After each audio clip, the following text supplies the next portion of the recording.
दोस्तों नमस्कार, मैं जगन्नाथ गौतम देश रोजाना यूट्यूब मंच पर आपका स्वागत है। दोस्तों आज मैं हरियाणा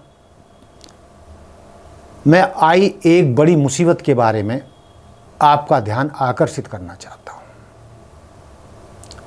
दोस्तों वो मुद्दा क्या है, हरियाणा में कैंसर का कहर। आप पूरे हरियाणा के किसी भी शहर में चले जाइए, 22 जिले हैं। हर जिले के शहर में, शहरी क्षेत्र में या ग्रामीण क्षेत्र में लगातार आपको कैंसर से हाथ धोने वाले मरीजों की खबरें मिलती रहती हैं। और आप भी ये जानते हैं कि आपके अड़ोस में, पड़ोस में, गली में, मोहल्ले में, कस्बे में, शहर में, गांव में कोई ऐसी जगह नहीं है जहां से जानलेवा कैंसर के रोगी की खबरें ना मिलती हों। और नज़दीक में किसी ना किसी के हर सप्ताह, हर महीने, हर साल कैंसर से मौत ना होती हो। दोस्तों ये बड़ी खुशी की बात है कि ये मुद्दा विधानसभा में उठा और बड़ी डिटेल में इसमें बातचीत की गई। इनेलो के विधायक अर्जुन चौटाला ने विधानसभा में इस मुद्दे को उठाया कि हरियाणा में 16,000 कैंसर रोगी अपनी जिंदगी से हाथ धो रहे हैं। छोटे से हरियाणा राज्य में 16,000 लोगों का कैंसर से मौत होना बहुत भयावह है। दोस्तों 16,000 मरीजों का मरना, मौत के गाल में समा जाना, लेकिन सरकार द्वारा बहुत सारी घोषणाओं के बावजूद कि हमने कैंसर रोधी बहुत सारे कार्यक्रम शुरू किए हैं, अस्पतालों में बहुत सुविधाएं दी हैं, इस जिले में ये सुविधा है, उस जिले में ये सुविधा है, और हम जो है कैंसर को जड़ से ख़त्म करने की नीति पर चल रहे हैं।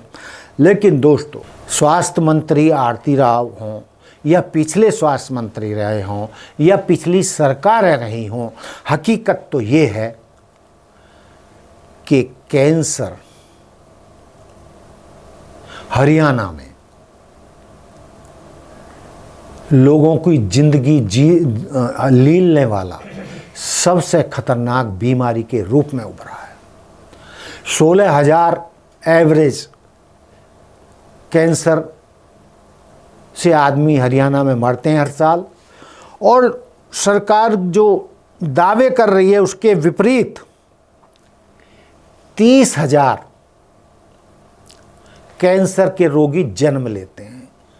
16,000 मर जाते हैं और 16,000 के अगेंस्ट 30,000 और कैंसर के रोगी सामने आ जाते हैं।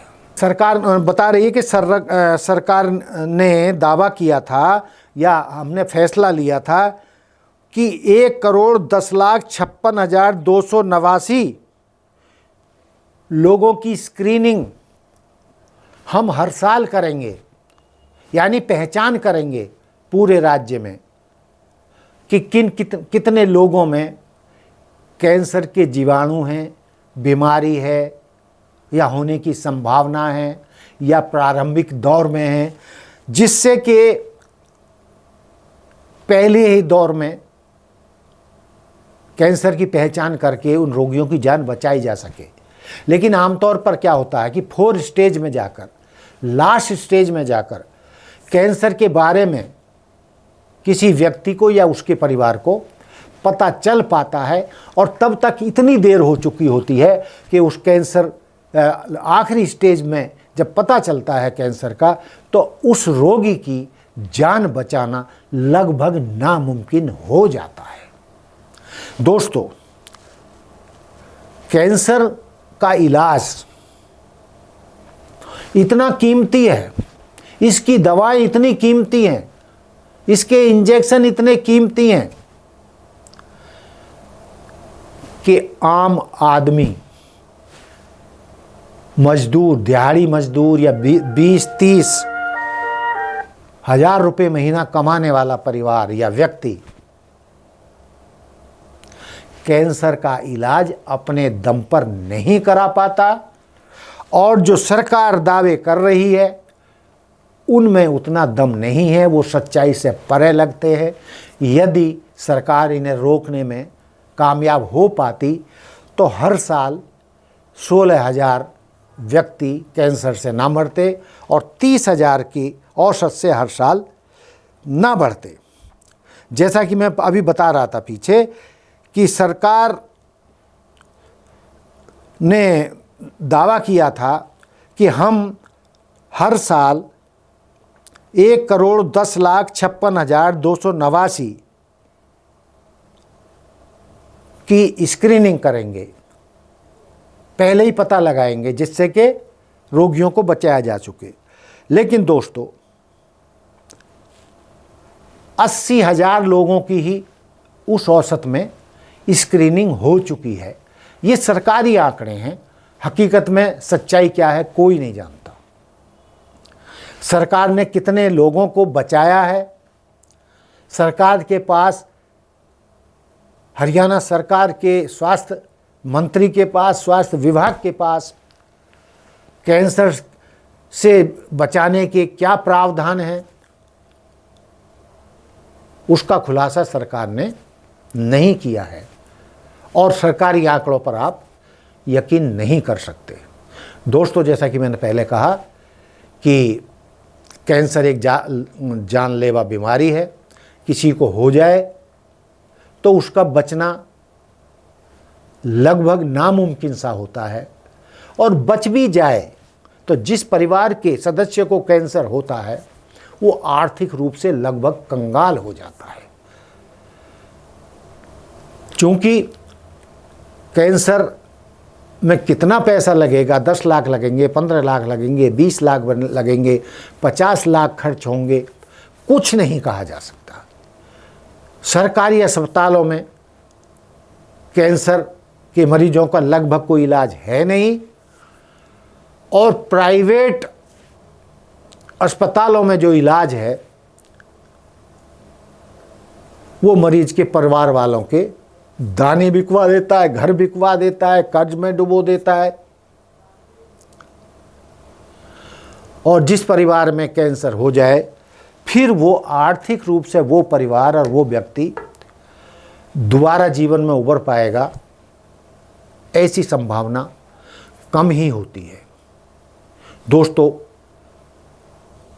सब जानते हैं कि कैंसर एक तरीके से लाइलाज बीमारी है, तो सरकार को इस पर तेजी से बयानबाजी नहीं बल्कि ठोस उपाय करने चाहिए, और ऐसी स्थिति करनी चाहिए कि घर घर जाके स्वास्थ्य विभाग के लोग ये स्क्रीनिंग करें और समय से पहले कैंसर का पता लगाएं।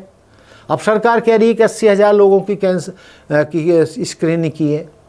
भाई हमें तो कोई पता नहीं चलती, मैं भी पत्रकार हूँ, हम मित्रों के बीच में बैठते हैं, कोई नहीं बताता कि उनकी स्क्रीनिंग हुई है। हाँ ये ज़रूर है कि हर महीने ये ज़रूर पता चलता है कि उस गली में उस बंदे को कैंसर हो गया और वो मर गया, उसके गांव में वो कैंसर हो गया, वो मर गया, उसका फ्रेंड कैंसर से मर गया, उसका रिश्तेदार कैंसर से मर गया। तो ये खबरें ज़रूर आती हैं। स्वास्थ्य विभाग, सरकार कहाँ स्क्रीनिंग कर रही है उसका किसी को कोई पता लगभग नहीं है। सरकार को इस बारे में प्रचार करना चाहिए, टेलीविज़न पर करना चाहिए, अखबारों में विज्ञापन देने चाहिए कि यहाँ पर स्क्रीनिंग होगी, यहाँ पर आकर लोग जो है अपना चेकअप कराएं और लास्ट स्टेज में कैंसर ना पहुँचे। इसलिए ज़्यादा से ज़्यादा संख्या में लोग अपने अपने करीबी स्वास्थ्य केंद्रों पर कैंसर की जांच कराएं। लेकिन दोस्तों, हकीकत में सरकार की तरफ से ऐसी घोषणाएं ना के बराबर दिखाई देती। मैं ये तो नहीं कहता कि भाई नहीं होती, लेकिन आम आदमी को इसके बारे में कोई नॉलेज है नहीं, इस तरीके से प्रचार किया नहीं जाता है, और ना ही कैंसर के इलाज के लिए राज्य में कोई बहुत बड़े इंतजाम हैं। तो दोस्तों, ये बहुत बड़ा मुद्दा है। परिवार बर्बाद हो रहे हैं, हजारों लोग हर साल मारे जा रहे हैं। तो इसलिए कैंसर की रोकथाम के लिए, उसके इलाज के लिए युद्ध स्तर पर काम होने की बहुत ज़रूरत है। तो दोस्तों, स्वास्थ्य किसी भी व्यक्ति के लिए सबसे बड़ी चीज़ है। लोगों को भी अपने खान पान में, अपनी डाइट में परिवर्तन करना चाहिए, और जो डाइट बीमारियों से दूर रखे, जो डाइट आपको स्वस्थ रखे, वो डाइट ले। बाजारू चीज़ कम खाएं, तली भुनी चीज़ें कम खाएं, बाहर की चीज़ें कम खाएं, पैकेट बंद चीज़ें कम खाएं, बेकरी का सामान कम खाएं। और लोग तो ये भी कहते हैं कि नॉनवेज से भी कैंसर बढ़ता है। तो इन चीज़ों का ध्यान रखें, जो डॉक्टर आपको सलाह देते हैं वही डाइट लें, व्यायाम करें, एक्सरसाइज करें, क्योंकि स्वास्थ्य से ज़्यादा कीमती कोई भी नहीं है। और डॉक्टर की सलाह हम लोगों को माननी चाहिए कि 24 घंटे में कम से कम हम 30 मिनट, किसी भी आयु का कोई भी व्यक्ति है, उसको एक्सरसाइज, योगा, प्राणायाम अवश्य करना चाहिए। यदि ऐसा करते हैं, डाइट सही लेते हैं, डॉक्टरों के बताए अनुसार डाइट लेते हैं, आयुर्वेद के अनुसार हम को लोकसभा चुनाव हारने के बाद राज्यसभा के चुनाव में हरियाणा से जिताकर राज्यसभा में भेजा। तो इस मामले में भी ये माना जाता है कि कांग्रेस हाईकमान यहाँ भी भूपेंद्र सिंह हुड्डा से नाराज रहा और मन महसूस कर रहेगा हाईकमान। दोस्तों, ये भी कहा जाता है कि जो पिछले विधानसभा चुनाव हुए, इसमें भी भूपेंद्र सिंह हुड्डा ने कांग्रेस हाईकमान पर दबाव डालकर। हमारे साथ जुड़े रहने के लिए सब्सक्राइब करें देश रोजाना के YouTube चैनल को, और नई वीडियो की नोटिफिकेशन पाने के लिए बेल आइकन जरूर दबाएं। अगर आप ये वीडियो Facebook या Instagram पर देख रहे हैं तो पेज को लाइक और फॉलो जरूर करें, और ज्यादा से ज्यादा शेयर करें।